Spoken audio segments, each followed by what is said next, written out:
ರೇಣುಕಾಸ್ವಾಮಿ ಕೊಲೆ ಪ್ರಕರಣದಲ್ಲಿ Darshan and team ಸಿಕ್ಕಾಕೊಂಡಿರುವಂತದ್ದು ಯಾವ ಸಿನಿಮಾ ಸ್ಟೋರಿಗೂ ಕೂಡ ಕಮ್ಮಿ ಇಲ್ಲ. ಆಗಿದ್ದೇನು ಅಂತ ಅಂದ್ರೆ ಜೂನ್ 9ನೇ ತಾರೀಕು ಅಂತ ಅಂದ್ರೆ ಭಾನುವಾರ ಬೆಂಗಳೂರಿನ ಕಾಮಾಕ್ಷಿ ಪಾಳ್ಯದ ಬಳಿ ಇರುವಂತಹ ಸತ್ವ ಅಪಾರ್ಟ್ಮೆಂಟ್ ಬಳಿಯ ರಾಜಕಾಲುವೆಯಲ್ಲಿ ಶವವೊಂದು ಬಿದ್ದಿರುತ್ತೆ. ನಾಯಿಗಳು ಕಿತ್ತು ತಿಂತಾ ಇರುತ್ತವೆ. ಡೆಲಿವರಿ ಬಾಯ್ ಮನ್ನು ಅನ್ನೋರು ಶವವನ್ನ ನೋಡಿ ಯಾರೋ ಕುಡಿದು ಬಿದ್ದಿರೋದು ಅಂತ ತಿಳಿದು ನಾಯಿ ಓಡಿಸಿ ಅಲ್ಲಿಂದ ಹೊರಟಿರ್ತಾರೆ. ಆ ನಂತರದಲ್ಲಿ ಅಲ್ಲಿಗೆ ಬಂದಂತಹ ಅಪಾರ್ಟ್ಮೆಂಟ್ ನ ಸೆಕ್ಯೂರಿಟಿ ಗಾರ್ಡ್ ಶವವನ್ನ ಕಂಡು ಕಾಮಾಕ್ಷಿ ಪಾಳ್ಯ ಪೊಲೀಸರಿಗೆ ವಿಚಾರವನ್ನ ತಿಳಿಸಿರ್ತಾರೆ.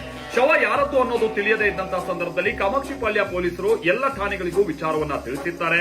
ಆ ನಂತರದಲ್ಲಿ ತಿಳಿಯುತ್ತೆ ಚಿತ್ರದುರ್ಗದಲ್ಲಿ ನಾಪತ್ತೆ ಆಗಿರುವಂತಹ ರೇಣುಕಾಸ್ವಾಮಿಯ ಶವ ಇದು ಅನ್ನುವಂಥದ್ದು ಗೊತ್ತಾಗುತ್ತೆ. ವಿಷಯ ಹೀಗಿರುವಾಗ ಸೋಮವಾರ ಬೆಳಗ್ಗೆ ಪೊಲೀಸ್ ಠಾಣೆಗೆ ಬಂದಂತ 4 ಮಂದಿ ರೇಣುಕಾಸ್ವಾಮಿಯನ್ನ ಕೊಲೆ ಮಾಡಿರುವಂತದ್ದು ನಾವೇ ಅಂತ ಹೇಳಿ ಪೊಲೀಸರ ಮುಂದೆ ಶರಣಾಗ್ತಾರೆ.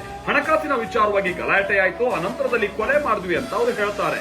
ಆ ನಂತರದಲ್ಲಿ ಎಷ್ಟು ಹಣ, ವ್ಯವಹಾರಕ್ಕೆ ಏನ್ ಸಾಕ್ಷಿ ಅಂತ ಪ್ರಶ್ನೆ ಮಾಡಿದಂತಹ ಸಂದರ್ಭದಲ್ಲಿ ಒಬ್ಬೊಬ್ಬರು ಒಂದೊಂದು ರೀತಿಯಾದಂತಹ ಉತ್ತರ ಕೊಟ್ಟಿರ್ತಾರೆ. ಡೌಟ್ ಬಂದು ಗ್ರಿಲ್ ಮಾಡಿದಾಗ ದರ್ಶನ್ ಅವರ PA ನಾಗರಾಜ್ ಹಾಗೆ RR ನಗರದ ಸ್ಟೋನಿ ಬ್ರೂಕ್ ಹೋಟೆಲ್ ನ ಮಾಲೀಕ ವಿನಯ್ ಅವರ ಹೆಸರನ್ನ ಬಾಯಿ ಬಿಡ್ತಾರೆ.